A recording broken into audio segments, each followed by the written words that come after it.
الرحمن الرحيم.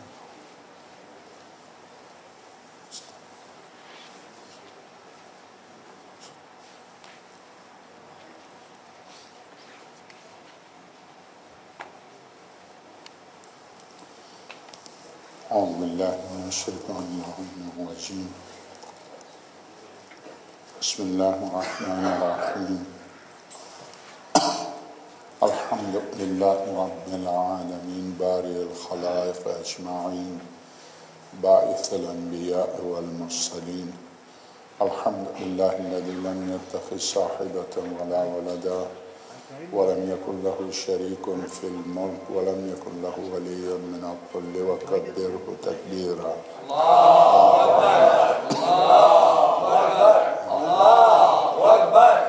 الصلاة والسلام على أشرف الأولين والآخرين خاتم النبيين حبيبنا وحبيب إله رب العالمين أبي القاسم محمد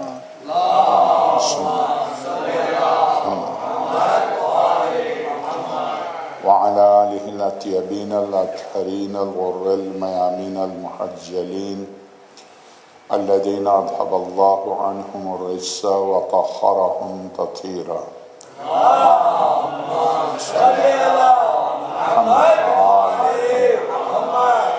واللعنة الدائمة على أعدائهم أجمعين من أول يوم ظلمهم إلى لقاء يوم الدين. أما بعد، فقد قال الحكيم في محكم كتابه العظيم ومبرم خطابه الكريم قوله الحق وهو أصدق القائلين. بسم الله الرحمن الرحيم. إذا حضر أحدكم الموت كتب عليكم إذا حضر أحدكم الموت الوصية خير. صلوات.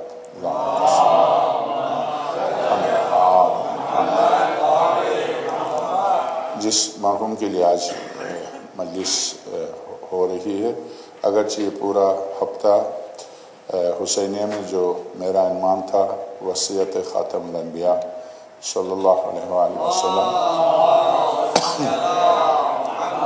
آج چونکہ آج وقت سے پہلے تھوڑا سا وقت سے پہلے شروع اس لیے ہو رہی ہے کہ میری آخری مجلس ہے وہاں باب الحوائج میں، اور ظاہر ہے کہ میں 9:15 بجے وہاں ممبر پر بیٹھتا ہوں. اس کی وجہ سے اگرچہ ان سے ہم نے درخواست کی ہے 10-15 منٹ وہ لیٹ کر لیں، مگر یہاں سے 40 منٹ کا راستہ ہے، اس وجہ سے آج تھوڑی سی مجلس جلدی شروع ہوئی ہے، اور کل سے انشاءاللہ جو حسینیہ کا جو ٹائم ہے اسی ٹائم پر مجلس شروع ہوگی جیسا کہ آپ نے اعلان سنا. اور خطبہ غدیر جو کہ سرور کائنات کا وصیت نامہ ہے، وصیت نامے پر میں نے آج جمعے کے خطبے میں وصیت کی اہمیت، اس کا فلسفہ، اس کی حکمت پر پورا خطبہ میں نے عرض کیا. جو مومنین خطبے میں تھے وہ بھی ابھی پہنچے نہیں ہیں، 1-2 پہنچے ہیں، باقی تو خطبے میں ماشاءاللہ سے مومنین تھے. اگر وہ بھی جلدی آ جاتے تو کافی مجلس کی رونق ہوتی. خیر، مجلس کی انتہا تک آ ہی جائیں گے مومنین، آخر میں آ جائیں گے جب ہم جا چکے ہوں گے. تو بہر صورت چونکہ آج شاید ایسا ہی ہے، کوئی بات نہیں ہے. وصیت کے سلسلے میں قرآن کریم نے روزے کے احکام سے پہلے، اس سے پہلے ایک اور فریضے پر گفتگو کی ہے قصاص کے سلسلے میں. وَلَكُمْ فِي الْقِصَاصِ حَيَاةٌ يَا أُولِي الْأَلْبَابِ، اور قصاص کے بارے میں بھی یہ لفظ آئے کتب علیکم القصاص، قصاص تم پر فرض کیا گیا ہے، مگر اس فریضے میں روزے کی طرح استثناء ہے. اور اسی طرح سے اس کے بعد روزہ اور قصاص کے بیچ میں جو آیت آئی ہے وہ وصیت کی آیت ہے. وصیت کا فلسفہ یہ ہے کہ انسان اگر زندگی میں فرائض ادا کیے بغیر چلا گیا ہے، اگر اس کا وصیت نامہ ہے، اس نے لکھا ہے بچوں کے نام پر کہ میرے اتنے روزے ہیں، میرا حج ہے، میرے روزے ہیں، میری نمازیں ہیں، اور مجھے خمس دینا ہے، اگر یہ لکھ کے گیا ہے تو بڑے بیٹے پر وصیت پر عمل کرنا فرض ہے، اور بڑا بیٹا پوری طرح ذمہ دار ہے. اپنے والد کی نماز روزوں کا بڑے بیٹے پر فرض ہے. البتہ دوسرے بیٹوں پر فرض نہیں ہے۔ دوسرے بیٹے اگر صاحب ثروت ہیں، بڑا بیٹا صاحب ثروت نہیں ہے تو کیا دوسرے بیٹے انجام دے سکتا؟ بالکل کوئی بھی بیٹا دے سکتا، بیٹی بھی انجام دے سکتی ہے۔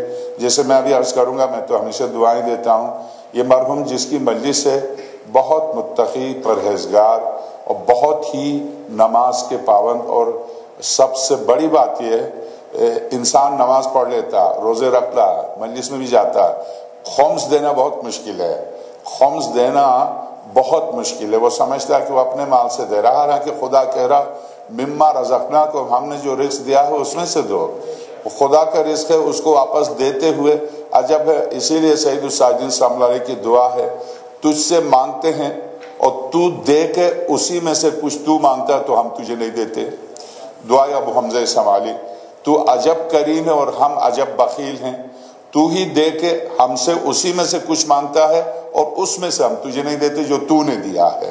تو ہم تو یہ سمجھتے ہیں کہ ہمارا مال ہے، مگر خدا ہمیشہ مما رزقنا، ہم نے جو رزق دیا اس میں سے دو، تم نے جو کمائے تمہاری کمائی کی مجھے ضرورت نہیں ہے، جو میں نے تجھے دیا ہے اس میں سے تو مجھے دے۔ تو ہم اکثر و بیشتر اس مرحوم کی یعنی واقع میں زندگی اور موت میں بھی گواہ، یاد رکھیے 40 گواہ اگر کسی کی قبر پر کھڑے ہو کے 40 مومن کہہ دیں ہم گواہ ہیں کہ اس نے فرائض ادا کیے ہیں خدا کو۔ اسی لیے نماز جنازہ میں یہ صرف مکتبہ اہل البیت میں 5ویں تکبیر ہے، اہل سنت میں 5ویں تکبیر نہیں ہے۔ 5ویں تکبیر میں ہم کیا کہتے ہیں؟ 5ویں تکبیر میں اللہم ان ھذا، اگر مرد ہے، اگر عورت ہے ھذہ، اللہم ان ھذا عبدک وابن عبدک وابن امتک، پروردگار یہ تیرا بندہ تیرے بندے کا بیٹا اور تیری کنیز کا بیٹا ہے، وابن امتک نزل بک، یہ آج تیری بارگاہ میں آ چکا ہے، وانت خیر منزول بہ، اور تجھ سے بہتر مہمان نواز کون ہوگا، اور تیری بارگاہ میں یہ اترا ہے، انت خیر منزول بہ اللہم انا، اس جملے کو 40 مومنین اگر کسی کے جنازے پر دہراتے ہیں کیا؟ اللہم انا لا نعلم منہ الا خیرا، پروردگار یہ جو تیری بارگاہ میں آیا اس سے ہم خیر کے سوا کچھ نہیں جانتے۔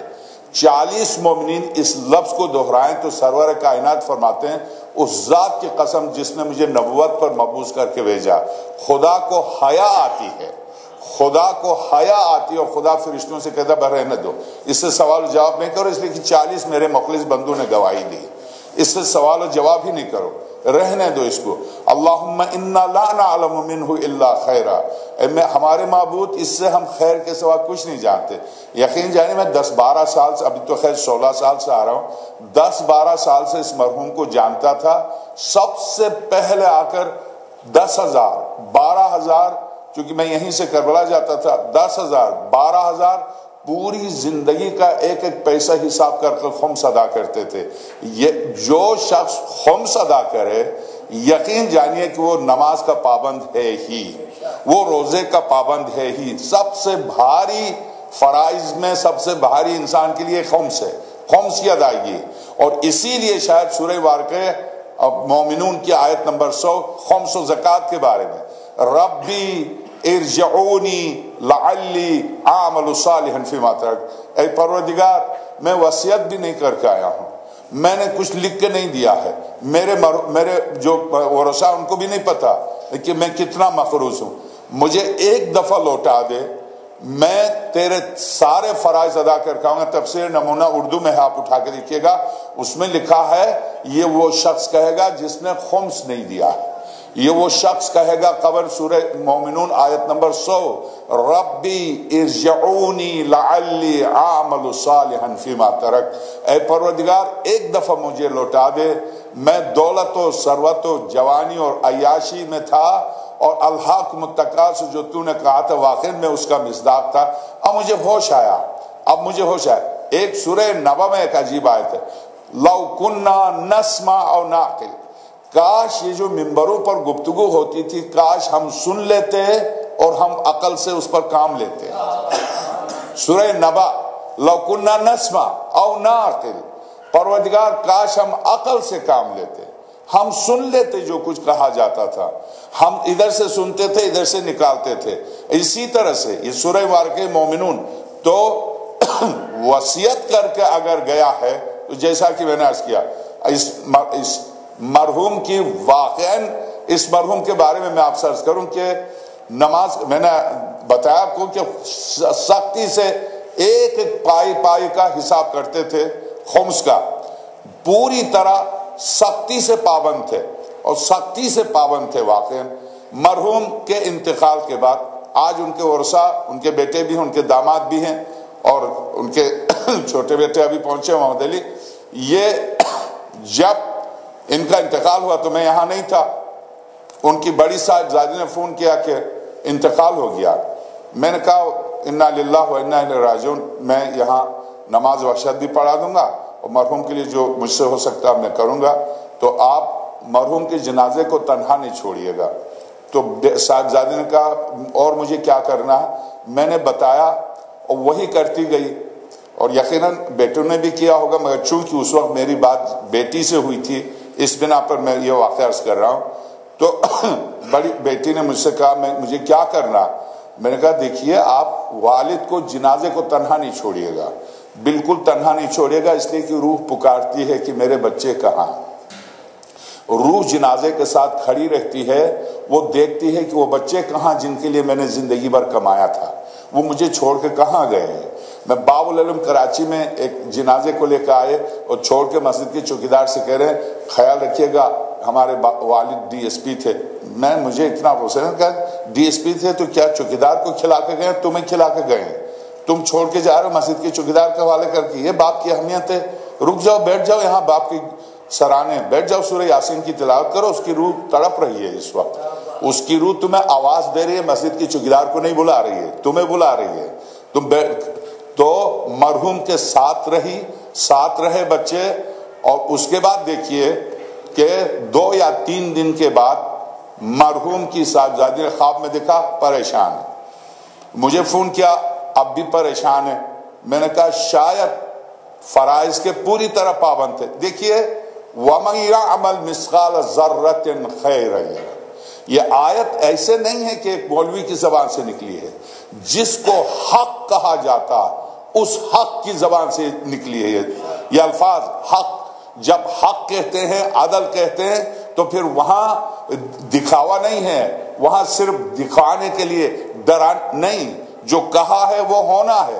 ہاں اس کے رد میں میرے لیے کچھ اعمال رکھے ہیں کہ اگر تم نے یہ جرم کیا اس کے مقابلے میں یہ نیکی کر دو تو ہم مٹا دیں گے، اگر میں نے نہیں کیا ہے تو پھر وہ جرم ثابت ہے۔ وَمَن يَعْمَلْ مِثْقَالَ ذَرَّةٍ، جب مرحوم کی صاحبزادی نے کہا کہ میں نے خواب میں دیکھا پریشان ہیں، تو میں نے کہا شاید فرائض میں سے کوئی فریضہ رہ گیا ہوگا۔ واقعی میں دعا دیتا ہوں اس بیٹی کو بھی، اس اولاد کو، اور ہر وہ اولاد جو اس طرح سے ماں باپ کے گزرنے کے بعد خیال رکھے، خدا اس اولاد کو عزت دے، دولت سے نوازے، اسے دین و دنیا دونوں میں سرخرو کر رکھے، ایسی اولاد کو جو والدین کے گزرنے کے بعد ان کو یاد رکھے۔ تو صاحبزادی نے کیا کیا؟ پوری زندگی بھر کی نمازیں پڑھا دی۔ اب مجھے اندازہ نہیں کتنی نمازیں ہیں، یعنی صاحبزادی نے کہا مجھے اندازہ نہیں کتنی نماز۔ میں نے کہا چونکہ پابند تھے، صوم و صلات کے پابند تھے، خمس کے پابند تھے، آپ احتیاطاً 5 سال 10 سال نہیں آگا میں پوری نمازیں پڑھا دیتی، پوری زندگی کے نمازوں کے پیسے بھیجے۔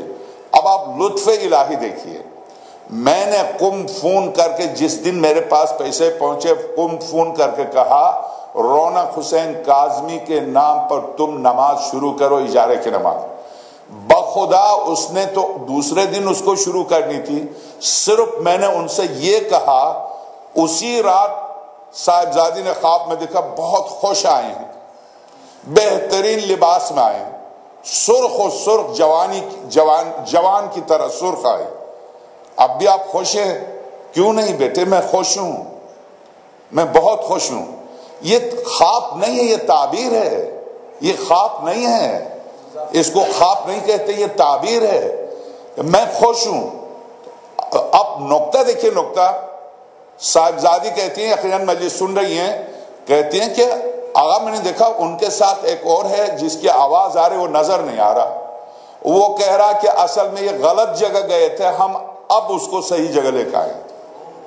یعنی کوئی نماز رہ گئی تھی جس کی وجہ سے ان کو برہوت لے کے گئے تھے، نمازیں پڑھوانے کا اجرت دے دی تو فوراً خدا نے کہا بس اب اس کو وادی السلام لے جاؤ. ابھی پڑھنا شروع بھی نہیں کیا، خدا نے کہہ دیا نہیں بس ہو گئی. اس کو کہتے ہیں انما الاعمال بالنیات. ادھر اسی لیے اس کا لطف ایسا ہے، برائی کے لیے جب تک میں اور آپ برائی نہ کریں، لکھتے نہیں ہیں یہ. نیکی کے لیے جیسے ہی آپ نیت کرتے ہیں لکھتے ہیں، نیکی لکھتے ہیں. اگر اس نیکی کو انجام دے تو 10 گنا ثواب، نہ دے تو صرف نیت کے اوپر 1 ثواب، نیکی کی نیت پر 1 ثواب. اسی لیے اس کا نام اسماء حسنہ میں سے لطیف ہے.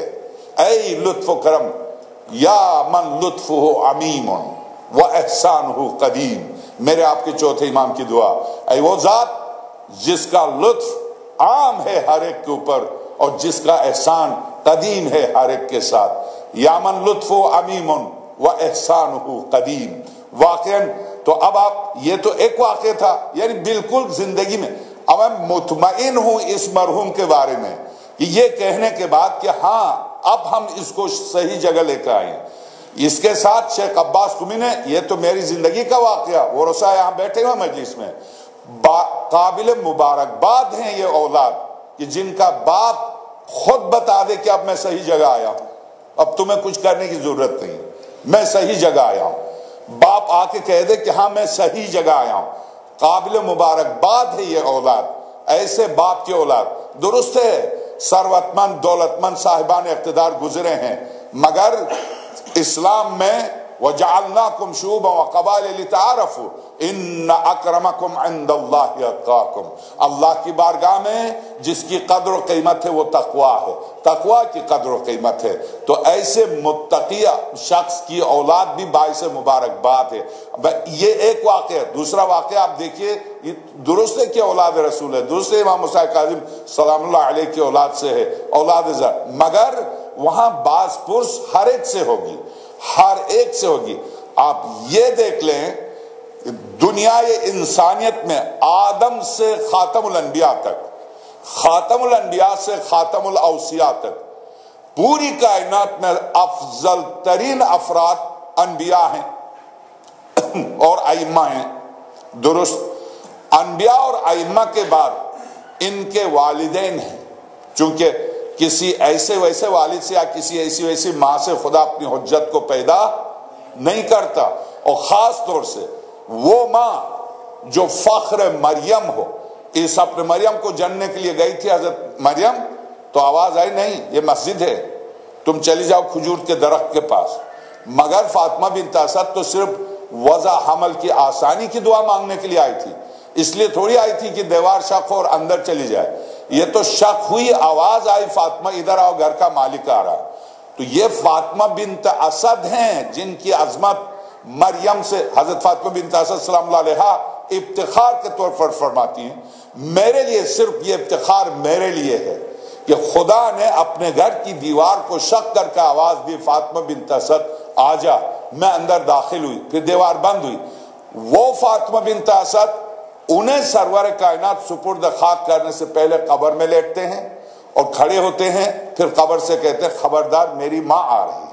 اس کے بعد حضرت فاطمہ بنت اسد سلام اللہ علیہا کی جنازے کی نماز 7 تکبیروں کی نماز پڑھی ہے. 7 تکبیروں کی نماز. یہ نماز صرف خاتم الانبیاء کے لیے ہے، مولا کائنات کے لیے ہے، شہزادی کونین کے لیے ہے. 7 تکبیروں کی نماز، بس یہ نماز پڑھائی ہے سرور کائنات حضرت فاطمہ بنت اسد کی جنازے، 7 تکبیروں کی نماز. اور اس کے بعد جب سپرد خاک کرنے سے پہلے قبر میں لیٹے، پھر کھڑے ہو گئے، پھر قبر سے کہا خبردار میری ماں آ رہی ہے.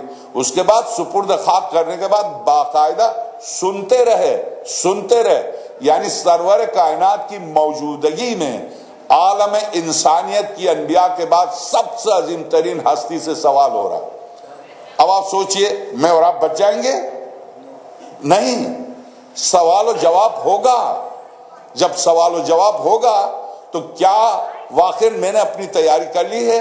کیا واقعی میں آمادہ ہوں؟ مولا کائنات نہج البلاغہ فرماتے صرف جیسا کہ آج خطبے میں عرض کیا، صرف یہی سوچ لے، صرف یہی سوچ لے کہ تم کھڑے ہو چکے ہو، سب ٹینو مٹی اوپر ڈال کے جا چکے ہو اور تم کھڑے ہو گئے، بس یہی سوچو کہ سانس نہیں لے سکتے، سانس نہیں لے سکتے، ہل نہیں سکتے، اور کھڑے ہو گئے ہو اور جانے والوں کی آوازیں سن رہے ہو، بس یہی سوچ لو، یہی تمہاری سوچ تمہاری ہدایت کے لیے کافی ہے۔ اگر تم اتنا سا سوچ لو تو میں آپ سے عرض کروں، ہاں چونکہ میری گفتگو آج مقدمہ ہے آئندہ کے لیے، وصیت کا ایک عام انسان کے لیے فائدہ کیا ہے؟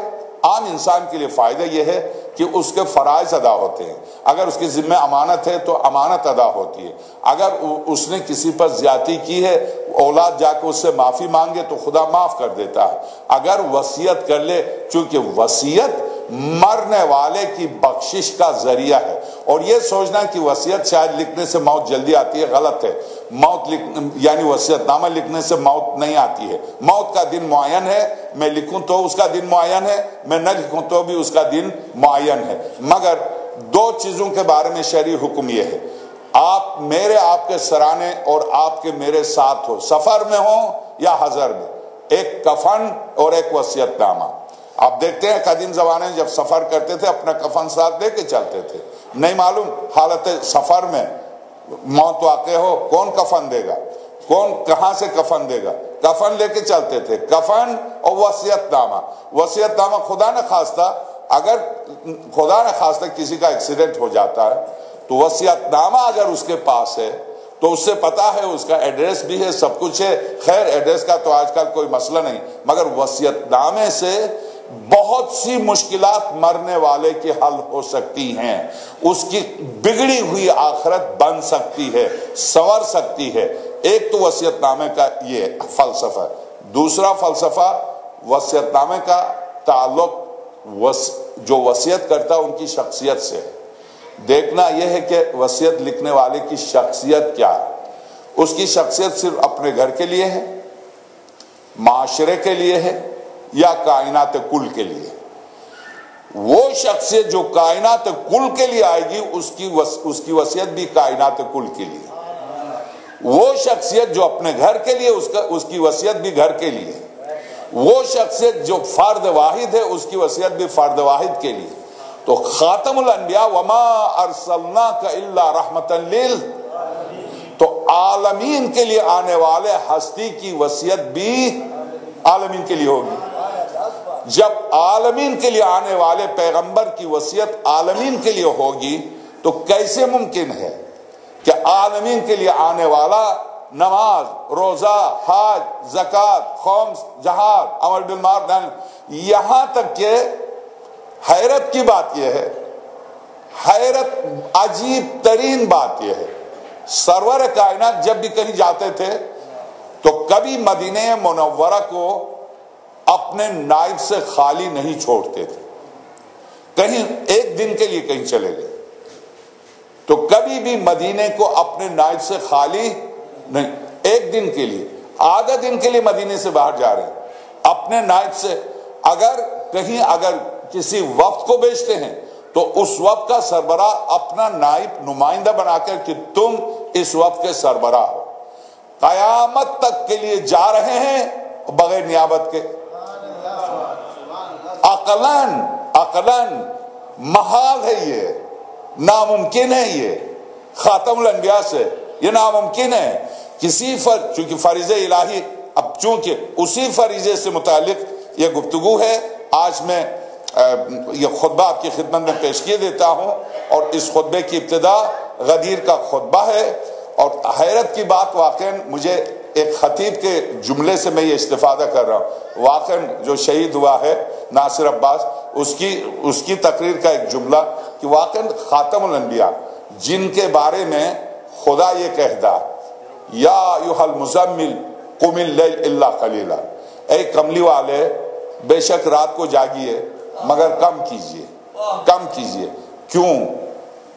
روایت میں ہے کہ رات بھر روتے تھے سرور کائنات، تو خدا نے کہا میرے حبیب آپ کیوں رات بھر روتے ہیں، کم کریں، آپ رات بھر کیوں جاگتے ہیں، تھوڑی دیر آرام کر لیں۔ طٰہٰ ما انزلنا علیک القرآن لتشقى، یہ آیت کب نازل ہوئی؟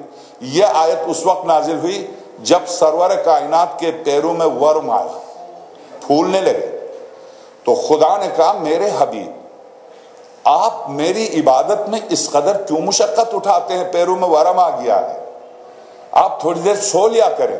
تاہا ما انزلنا علیک القرآن لتشقى، تجھے اتنی مشقت اٹھانے کے لیے ہم نے قرآن تھوڑی نازل کیا۔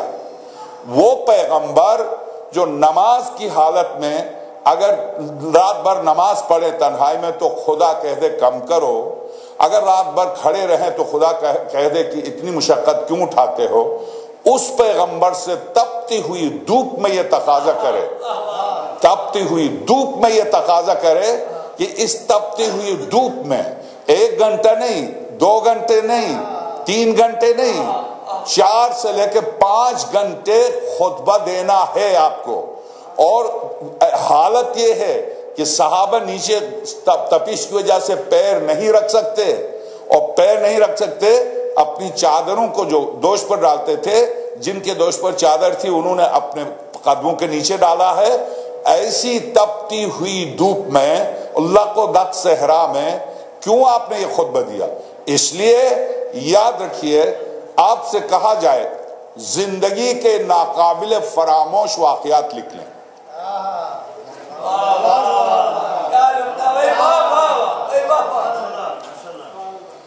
آپ سے اگر کہا جائے اپنی زندگی کے ناقابل فراموش واقعات لکھیں، تو جب سے آپ نے آنکھ کھولی ہے، ہوش سنبھالا ہے، کائنات کو دیکھا ہے، اس وقت سے لے کر اب تک کتنے واقعات آپ کو یاد ہوں گے؟ مگر ان تمام واقعات میں سب سے آگے وہ واقعہ ہوگا ناقابل فراموش، جس کو بڑی انتہائی تکلیف و زحمت سے آپ نے دیکھا، وہ ناقابل فراموش ہے آپ کے لیے۔ تو خداوند عالم نے غدیر کو اس لیے تپتی ہوئی دھوپ میں، وہ خاتم الانبیاء جس کی نازبرداری اس طرح سے کرے، میرے حبیب مجھے نہیں چاہیے آپ کے پیروں میں ورم، میرے حبیب مجھے نہیں چاہیے رات بھر کا اس طرح سے تڑپ تڑپ کے جاگنا، کم کیجئے۔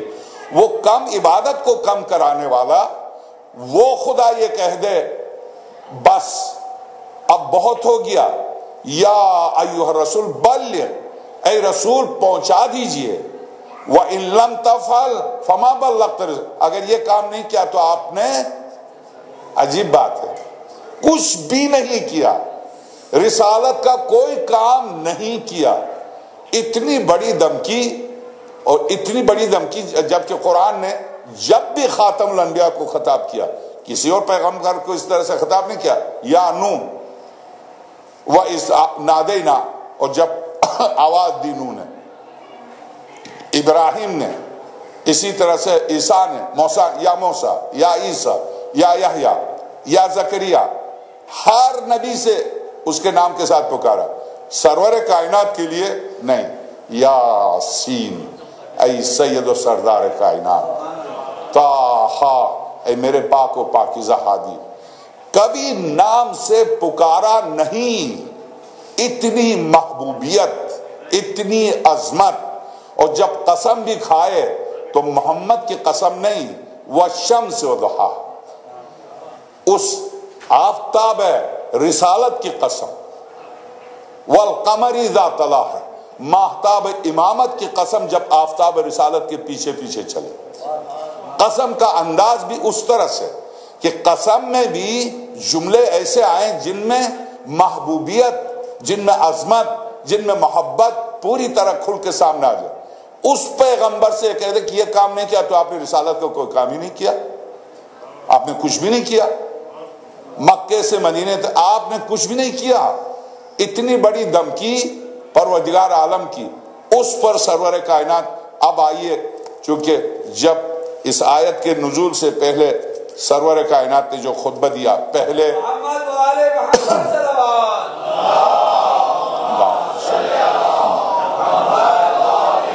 اور مجھے چونکہ یہ خطبہ پورا کا پورا منتقل کرنا ہے انٹرنیٹ پر، اس لیے میں توحید سے لے کے امامت تک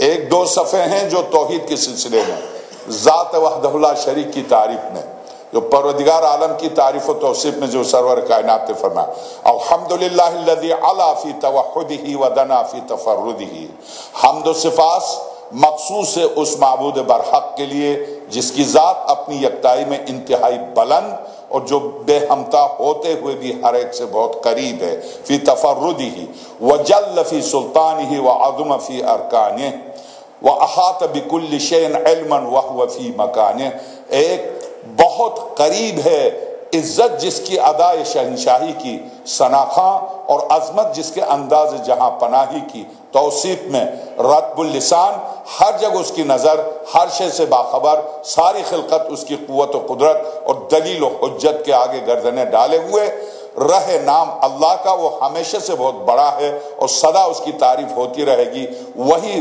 بام فلک کا خالق اور صحن گیتی کا آفریدگار ہے، وَهُوَ فِي مَكَانِ وَقَهَرَ جَمِيعَ الْخَلْقِ بِقُدْرَتِهِ وَبُرْهَانِ مَجِيدًا لَمْ يَزَلْ مَحْمُودًا لَا يَزَالْ بَارِئَ الْمَسْمُوكَاتِ وَدَاحِيَ الْمَدْحُوِّيَاتِ وَجَبَّارَ الْأَرْضِينَ وَالسَّمَاوَاتِ، سب زمین و آسمان اپنے کنٹرول میں رکھنے والا، سبوح قدوس رب الملائکۃ والروح، پاک و پاکیزہ ہے اس کی ذات، وہ تمام فرشتوں کا پالنے والا اور روح اعظم کا پالنے والا، اس کی چشم کرم سب کو نوازتی ہے، متفضل علی جمیع من یرا، متطول علی جمیع من انشا، یلحظ کل عین والعیون لا ترا، کریم حلیم ذو انات قد وسع كل شيء برحمته ومن عليهم بنعمته لا يعجل بانتقامه ولا يبادر اليهم بما استحقوا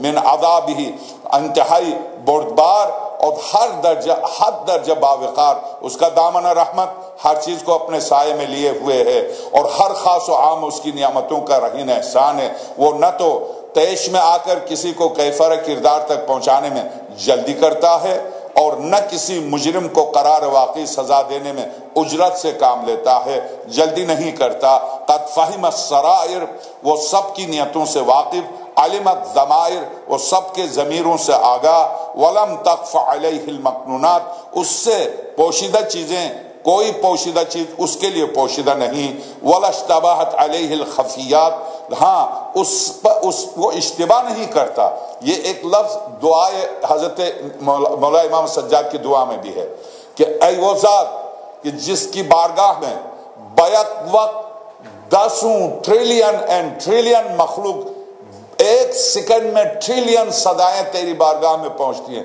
اے وہ ذات جس کی بارگاہ میں کسی کی صدا سے مشابہ نہیں ہوتی، ہر ایک کی صدا سننے والی ذات، ہر ایک کو لطف و کرم سے نوازنے والی ذات، امام سجاد کی یہی یہاں پر سرور کائنات کا ارشاد، لا اشتبہت علیہ الخفیات لہ الاحاطۃ بکل شیء والغلبۃ علی کل شیء، وہ ہر چیز پر غالب ہے، والقوت فی کل شیء، قوت و قدرت بھی ہر شے اسی کے کنٹرول میں، علی کل شیء لیس مثلہ شیء، ہاں ہر شے پر کنٹرول کے باوجود کوئی شے اس جیسی نہیں، وَهُوَ مُنشِئُ الشَّيْء، وہ ہر شے کو ایجاد کرنے والا، حِينَ لَا شَيْءَ، جبکہ کوئی شے نہ تھی، دائم قائم بالقسط لا الہ الا هو العزیز الحکیم، وہ دائم ہے، وہ عزیز ہے، وہ حکیم ہے، جل ان تدرکہ الابصار، اس سے بہت بلند ہے کہ میری آپ کی نگاہیں اس کو درک کر سکیں، وَهُوَ يُدْرِكُ الابصار، ہاں وہ میری آپ کی ہر نگاہ پر نظر رکھتا ہے، الابصار، وَهُوَ اللطیف الخبیر، وہ بہت لطیف چیزوں سے بھی خبر رکھتا ہے، لا یلحق احد وصفہ، اس کی تعریف کرنے والا تعریف تک نہیں پہنچ سکتا، من معاینۃ ولا یجد احد کیف ہوا من سر و علانیہ، وہ کس طرح کی ذات ہے، وہ کہاں ہے، وہ کیسے ہے، یہ الفاظ بھی اس کی ذات تک نہیں پہنچ سکتے، الا بما دل عز وجل علی نفسہ، مگر صرف وہی عبارت اس کی تعریف ہو سکتی ہے جس عبارت سے اس نے خود اپنی ذات کی تعریف کی ہے، واشہد بانہ اللہ الذی ملأ الدہر قدسہ، اس کی تعریف کرتا ہوں جس کے قدس سے کائنات پر ہے، والذی یغشی الابد نورہ، جس کے نور نے پوری پورے عالم وجود کو اپنے احاطے میں لیا ہے۔ والذی ینفذ امرہ لا مشاورۃ مشیر، وہ کسی مشیر کے مشورے کی ضرورت نہیں اسے، ولا معہ شریک فی تقدیر، وہ مقدرات میں کسی کو اپنے ساتھ شریک نہیں قرار دیتا، ولا تفاوت فی تدبیر صور ما ابدع علی غیر مثال، جہاں تمام کائنات کی ہر شے کو بغیر کسی تصویر کے، کہ ہم کسی تصویر کو دیکھ کر ہم بناتے ہیں، جہاز بنایا، گاڑی بنائی ہے، جو کچھ بھی بنایا ہے، جو عالم وجود میں موجودات ہیں ان کو دیکھ کر ان کی نقالی کی ہے، جہاز بنایا ہے مچھلی کو دیکھ کر یا پرندوں کو دیکھ کر، اسی طرح سے بہت سی چیزوں کو انسان بناتا ہے دوسری چیزوں کو دیکھ کر۔ وہ خدا وہ ہے جس نے کسی شے کو دیکھ کے کسی شے کو نہیں بنایا، لا شیء سو اشیاء کو بنایا، اس نے کسی تصویر کو دیکھ کے کسی کو نہیں بنایا۔ غیر مثال وخلق ما خلق بلا معونۃ من احد، بغیر کسی مدد کے جو چاہا اس نے خلق کیا، ولا تکلف ولا احتیال انشأها فکانت وبراها فبانت، فهو اللہ الذی لا الہ الا هو المتقن الصنع، جس کی صنعت و جس کی کارکردگی انتہائی یقین کی حد تک انسان کو لے جاتی ہے، اس کی دین حسن کرم کی سب سے اعلیٰ مثال ہے۔ وہ ایسا داد گستر ہے جس کے بارے میں ظلم و ستمگری کا خیال تک نہیں آ سکتا۔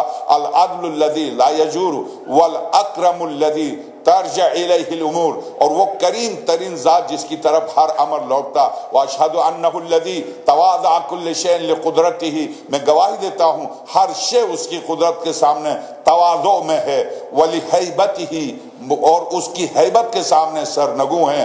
مالک الاملاک، ہر شے کا مالک وہی ہے۔ مفلق الافلاق، افلاق کا خالق وہی۔ مسخر الشمس والقمر، سورج اور چاند اسی کے اشارے پر چلتے ہیں۔ یجری لأجل مسمى، جو اس نے جو کچھ معین کیا اسی کے دائرے میں چلتے ہیں۔ یکور اللیل علی النہار ویکور النہار علی اللیل، رات کو وہ وہی آماجگاہ مطلق، وہ بڑی تیزی اور تسلسل کے ساتھ کبھی دن کے مکھڑے کو رات کے پردے میں چھپا دیتا ہے، اور گاہے حجلے شب کو روز روشن کی آماجگاہ بنا دیتا ہے۔ وہ سرکشی دکھانے والے ہر زور آزما اور اکڑنے والے ہر شیطان کو تہس نس کر کے رکھ دیتا ہے۔ ہاں، ومزید لم یکن معہ ضد ولا ند، اس کا مقابل کوئی نہیں، نہ اس کی نظیر ہے، بے نیاز ہے، نہ اس سے کوئی پیدا ہوا ہے، نہ اس نے کسی سے جنم لیا ہے۔ لم یلد ولم یولد ولم یکن لہ کفوا احد، نہ اس کا کوئی ہمراز ہے۔ ماجد یشاء فیمضی ویرید فیقضی، جو چاہتا کرتا ہے، جو اس کی منشا ہے اسی پر عمل کر۔ یعلم ویحصی، وہ جو چیز جانتا ہے وہ اس کے حساب میں بھی ہے۔ ویمیت ویحیی، وہی موت و حیات دیتا ہے۔ ویفقر ویغنی، وہی غنی اور وہی فخر دیتا ہے۔ یضحک ویبکی، وہی ہنساتا وہی رلاتا۔ ویتنی ویقصی ویمنع ویعطی، وہی دیتا ہے وہی روکتا ہے۔ لہ الملک و لہ الحمد، تمام حکومت و سلطنت اسی کے لیے اور تمام تعریف بھی اسی کے لیے۔ بیدہ الخیر، اس کے دست قدرت میں خیر ہے۔ وہو علی کل شیء قدیر، وہ ہر شے پر قدرت۔ یولج اللیل فی النہار ویولج النہار فی اللیل، لا الہ الا هو العزیز الغفار، مجیب الدعا، وہ تمام دعاؤں کو قبول کرنے والا۔ ذل العطا، جس کی عطا کا دسترخوان ہر عام و خاص کے لیے بچھا ہوا۔ محصل انفاس، ایک ایک نفس کا حساب اس کے پاس ہے، ایک ایک سانس کا حساب اس کے پاس ہے۔ رب الجنت والناس، جنات اور انسانوں کا رب۔ لا یشکل علیہ شیء ولا یجرہ صراخ المستصرخین، جو تڑپ تڑپ کے روتے ہیں مخلوق، سمندروں میں، دریاؤں میں، آسمانوں میں، فضاؤں میں، جنگلوں میں، نہ کسی حیوان کی آواز سے، نہ کسی انسان کی آواز سے، نہ کسی فرشتے کی آواز سے مشابہ نہیں ہوتی، اسے اشتباہ نہیں ہوتا ہے۔ کس نے پکارا ہے، جس نے پکارا اس کو جانتا ہے اور بہت اچھی طرح جانتا ہے۔ یبرو الحاء الملحین العاصم للصالحین والموفق للمفلحین، وہی ہے صالحین کو حفظ و امان میں رکھنے والا، والموفق للمفلحین، اور فلاح پانے والوں کو فلاح سے موفق وہی کرتا۔ مولا المؤمنین الذی استحق من کل خلق ان یشکرہ، وہ مولا ہے مومنین کا، وہ اس لیے مستحق شکر ہے، اسی لیے مستحق شکر ہے کہ تمام نعمتوں کی نسبت اسی کی ذات وحدہ لا شریک کی طرف۔ یحمدہ علی السراء والضراء، والضراء والشدة والرخاء، ہر صورت میں، تکلیف میں، راحت میں، رزق میں اور تنگری میں اور دولت و ثروت و تمام تر بیماری میں، تندرستی میں، صرف وہی ہے، اسی کی طرف لوٹ کے انسان پلٹ کے دیکھتا.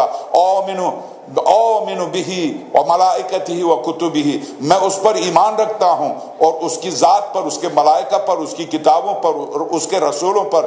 اسمع امرہ، اس کے حکم کو پوری توجہ سے سنتا ہوں. واطیع وابادر الی کل ما یرضی، اور میں اس کی اطاعت کرتا ہوں، ہر اس کی رضا کی طرف دوڑتا ہوں. ابادر الی کل ما یرضی واستسلم لما قضا، میں سر تسلیم خم کرتا ہوں اس کے قضاء و قدر کے سامنے. رغبتا فی طاعتہ خوفا من عقوبتہ، اس کی اطاعت کی رغبت کی وجہ سے. لأنہ اللہ الذی لا یؤمن مکرہ ولا یخاف جورہ اقر لہ علی نفسی بالعبودیت، میں محمد اس کی بندگی کا اعتراف کرتا ہوں. اقر، میں اقرار کرتا ہوں، علی نفسی، اپنے نفس کے اوپر، بالعبودیت، اس کی بندگی کا. واشہد لہ بالربوبیہ، میں گواہی دیتا ہوں کہ وہ میرا رب ہے. وأؤدی ما اوحی، بس یہاں پر میری گفتگو یہاں سے شروع ہوتی ہے، یہاں سے کل سے یہاں سے شروع ہوگی. وأؤدی ما اوحی الی حذرا، بس یہاں اب میں نے جس مرحلے سے مجھے گزرنا تھا اس مرحلے سے میں گزر چکا ہوں. اب جو مرحلہ آئے گا اس میں ایک بیدار مجمع کی ضرورت ہے، ایک بیدار مجمع کی ضرورت. میں آخری مجلس پڑھوں گا، اس میں بتاؤں گا احتجاج تبریسی سے کہ واقعاً امیر المومنین جب ایک عیسائی آیا، خلیفہ اول کی حکومت تھی، عیسائی آئے یورپ سے، روم سے، اس نے کہا میں روم سے آیا ہوں. احتجاج تبریسی میرا آج کا موضوع ہے. وہاں باب الحق آیا، اس نے کہا کہ تمہارے پیغمبر کا نائب کون ہے؟ مسجد میں آیا اور سونا چاندی جواہرات لے کے آیا تھا ایک بکسے میں بھر کے. اس نے کہا یہ سارے تحفے اس کے لیے لے کے آیا ہوں جو تمہارے پیغمبر کا نائب ہے. اور جیسے سونے چاندی کو دیکھا تو راوی کہتا علامہ تبریسی نے لکھا ہے اس پر تو خیر، تو سب کی نظر لگ گئی. ہر ایک نے سوچا، مگر سب دعویٰ نہیں کر سکتے تھے، بیٹھا ہوا تھا، اشارہ کیا یہ ہے. اس نے کہا کہ جو بھی ہوگا میرے سوالات کا جواب دے گا، یہ جواہرات بھی لے اور میں اسلام قبول کر کے اس کی طرف سے نمائندگی کروں گا یورپ میں. غالباً یا ترکیہ کا تھا یا بوسنیا کا تھا ملک، چونکہ اس وقت روم کی حکومت تھی تو ایک وسیع سلطنت تھی، بہت سے ممالک بعد میں ٹکڑے ٹکڑے ہو گئے جو آپ جانتے ہیں. تو اس نے کہا کہ جو میرے سوالات کے، اور آسان ترین سوالات لے گئے. تو اس نے کہا کہ آپ خاتم الانبیاء کے، آپ اپنے نبی کے نائب ہیں؟ ہاں. تو آپ کا نام؟ کہا میرا نام عتیق ہے. عتیق،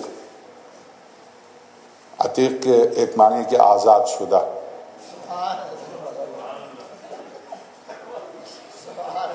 اس میں آپ کہیں گے وہ دوسرے پریشان ہو جائیں گے. نہ واللہ باللہ محترم، یہ اگرچہ لفظ محترم بہرحال بے جا استعمال ہو رہا، مگر الفاظ کی باز پرس تو ہوگی، یہ الفاظ کس کے لیے کہاں کیوں استعمال ہوئے. تو اس میں آپ ہیں؟ کہاں. نام عتیق. اور بھی کوئی نام ہے؟ کہا ابوبکر. تو کہا یہ تو کنیت ہے. کہا اور بھی کوئی نام ہے؟ کہا صدیق. تو اس نے اور بھی کوئی نام ہے؟ تو کہا ان تین ناموں کے علاوہ میں اپنے لیے کوئی نام نہیں جانتا.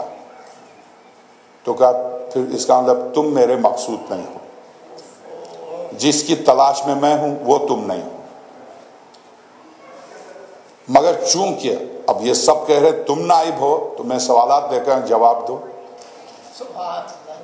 تو کہا سوال کرو. وہ کیا ہے جو خدا کے پاس نہیں ہے، اور وہ کیا ہے جو خدا کے لیے نہیں ہے. وہ کیا ہے جسے خدا جانتا ہی نہیں؟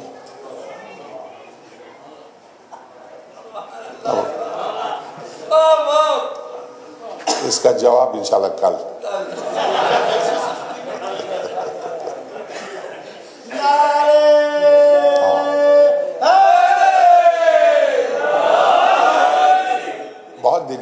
بہت دلچسپ ہے.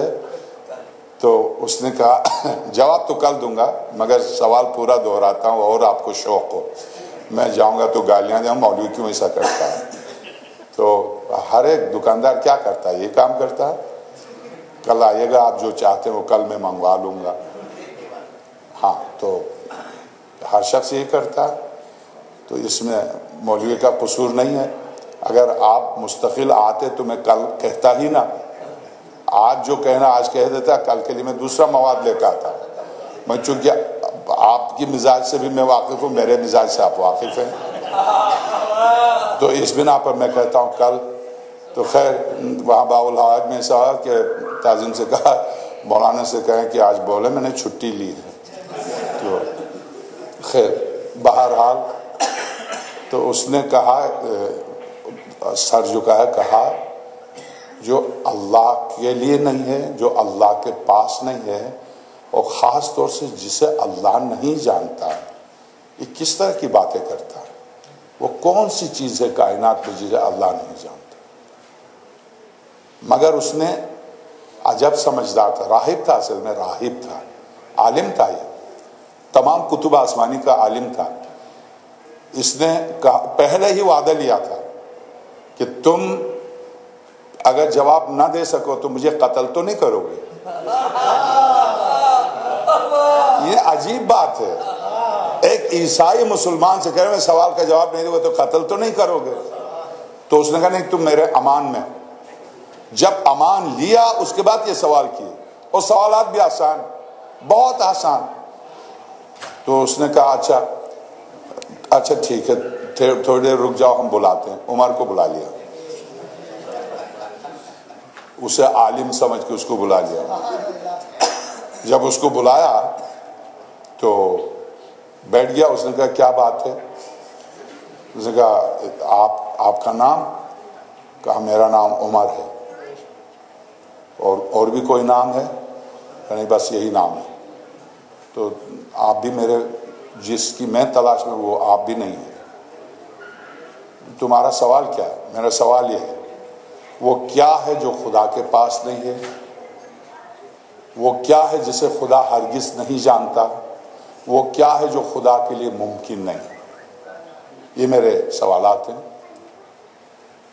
اس کا سر تو اسے بھی زیادہ نیچے گیا. اس نے کہا تم کس طرح کے نائب ہو پیغمبر کے؟ یہ تم اس طرح سے نائب ہو؟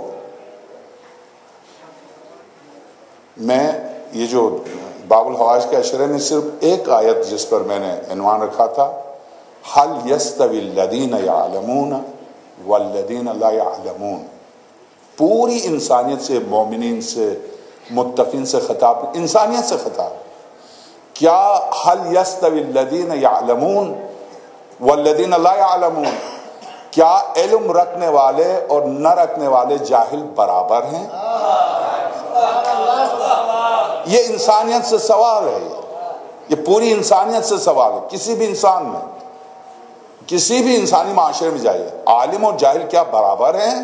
کسی بھی معاشرے میں نہیں ہے. اس کا اسلام سے یا دین سے یا متقین سے کوئی واسطہ نہیں ہے. اب دیکھیے، جب اس نے کہا مجھے نہیں پتا، تو تمہیں نہیں پتا، تم تو پیغمبر کی نیابت کا دعویٰ کرتے ہو، تو کیا تمہارے پیغمبر بھی تم جیسے تھے؟ تو میں اس سوال کے صرف یہ ٹکڑا بہت اہم ہے تو اس کا جواب دوں گا. جب دیکھا سلمان فارسی نے کہ اسلام رسوا ہو رہا، اس کو چھوڑ کے دوڑ کے چلے گئے. مولائے کائنات دروازے پر آقا امام حسن اور امام حسین کو گود میں لیے ہوئے تھے، اور دونوں شہزادے. سلمان گئے، سلام کیا، اے حلال مشکلات، اسلام کی مشکل کے حل کے لیے پہنچ جائیے. حضرت نے پوچھا کیا بات ہے؟ یہ بات ہے. تو اس کا جواب نہیں دے سکے. یہ امیر المومنین کون دے گا؟ آئیے، تو اٹھ کے چلے آئے۔ اب جب اٹھ کے چلے آئے تو اس نے حسب عادت، اب دونوں نے کہا یہ آگے ان سے پوچھ لو۔ اب یہاں ایک جملہ عرض کر دوں، جیسے امیر المومنین مسجد میں آئے تو علامہ تبریزی لکھتے ہیں فَكَبَّرُوا اصحاب رسول اللہ، اصحاب رسول نے نعرہ تکبیر بلند کیا۔ پتا چلا کہ علی کی زندگی میں بھی نعرے لگانے والے تھے۔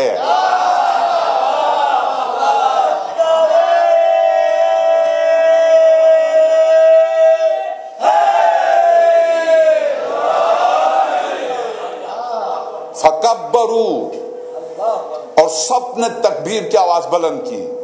امیر المومنین آ کے بیٹھ گئے، ایک طرف آقا امام حسین مجتبیٰ، دوسری طرف آقا امام حسین، تو بیٹھ گئے۔ اس نے حضرت نے فرمایا کیا بات ہے؟ اس نے کہا آپ کا نام؟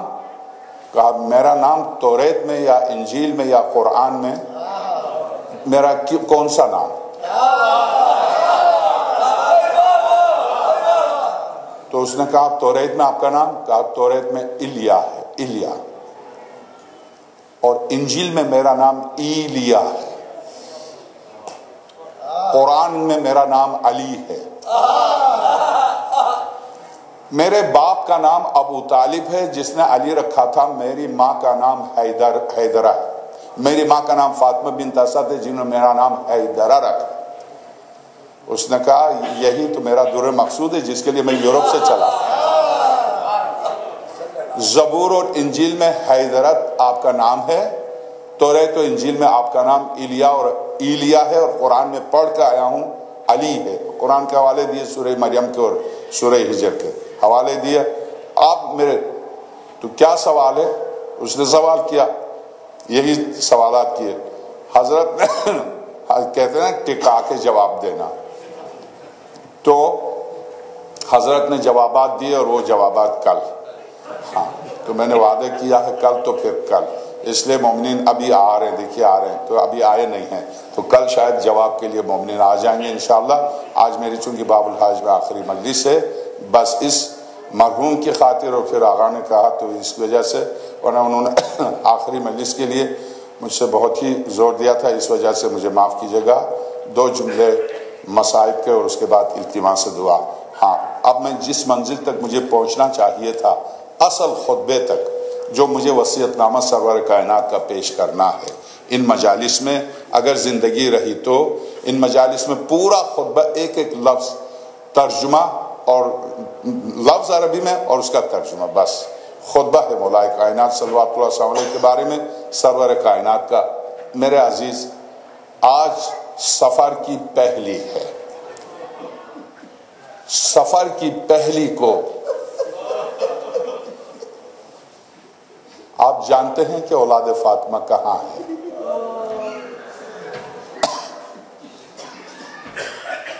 چہلم تک۔ سفر کی پہلی کو کوفے میں ہے، ابھی کوفے سے شام کی طرف روانہ ہونے والے ہیں۔ 20 دن شام کے راستے میں گزرے ہیں، اس اعتبار سے مجلسی نے لکھا ہے سفر کی پہلی کو کوفے سے روانہ ہوئے، سفر کی پہلی کو کوفے سے روانہ ہوئے ہیں۔ تو میں صرف راستے کے مسائل آپ کی خدمت میں پیش کرتا ہوں، ایک ایک آنسوں کا ثواب اس مرحوم کے لیے جو امام موسیٰ کاظم کی اولاد سے ہے، اس امام کی اولاد سے جو 14 سال تک جو جیل میں رہے۔ میں اسی کی نظر کرتا ہوں سید بزرگوار کے لیے۔ میرے عزیز، سب اب نکلے ہیں، سفر پر نکلے ہیں، آپ سے صرف ایک خواہش ہے، آپ زیارتوں پر جاتے ہیں، کبھی رجب میں جاتے ہیں، کبھی شعبان میں، کبھی اربعین کی زیارت، جب بھی آپ زیارتوں پر جائیں تو آپ رش میں اربعین کی زیارت کو جاتے ہیں، رش جب ختم ہو جائے تو 10 دن 15 دن ذرا کربلا میں رک جائیے، اور رکنے کے بعد آپ اندرون دیہاتوں میں جو فاطمہ کے ننھے بچوں کی قبریں ہیں، اگر ان قبروں کو دیکھ لیں، گزرتی ہوئی سواری سے جو بچے گر کے شہید ہوئے ہیں، 46 معصوم بچوں کو لے کے زینب چلی تھی کربلا سے، جب شام پہنچی تھی تو 17 رہ گئے تھے. یہ زہرائے مرضیہ کے ننھے بچے کہاں گئے؟ اسی لیے مجلسی لکھتے ہیں اس سوال پر، منہال نے جب سوال کیا مولا سب سے زیادہ آپ پر تکلیف کہاں ہوئی، تو حضرت نے 3 دفعہ الشام الشام الشام کہا. مجلسی کہتے ہیں کہ اگر میں یہ سوال کرتا تو میرے مولا شاید روتے ہوئے کہتے مجلسی مجھ پر سب سے زیادہ ظلم راستے میں ہوا، اس لیے کہ جب میرے معصوم بچے ہر سواری کے پیچھے باندھے گئے تھے، جہاں بچہ تھک جاتا تھا، جب بچہ گر جاتا تھا تو کوئی اٹھانے والا نہیں تھا، ہمارے دونوں ہاتھ پس پشت سے بندھے ہوئے تھے، پیروں میں بیڑیاں تھی، ہاتھوں میں ہتکڑیاں تھی. اسی لیے جب سکینہ کی قبر سے رخصت ہو رہے تھے تو میرے آپ کے چوتھے امام نے ننھی سی قبر کے اوپر سر رکھ کے آواز دی، میری بہن جب آ رہے تھے تو میرے ہاتھ بندھے ہوئے تھے، کئی مقامات پر تو گر گئی مگر میں اٹھا نہیں سکا، اب میرے ہاتھ کھلے ہوئے ہیں، آجا میں گود پہ لے کے بابا کے پاس کربلا لے چلوں گا، آجا. اور ادھر شہزادی زینب آواز دے رہی ہے، میری لال راستے میں تو بچے کھو گئے تھے، اب تجھے یہاں زندان میں چھوڑ کے جا رہی ہوں. ماتم حسین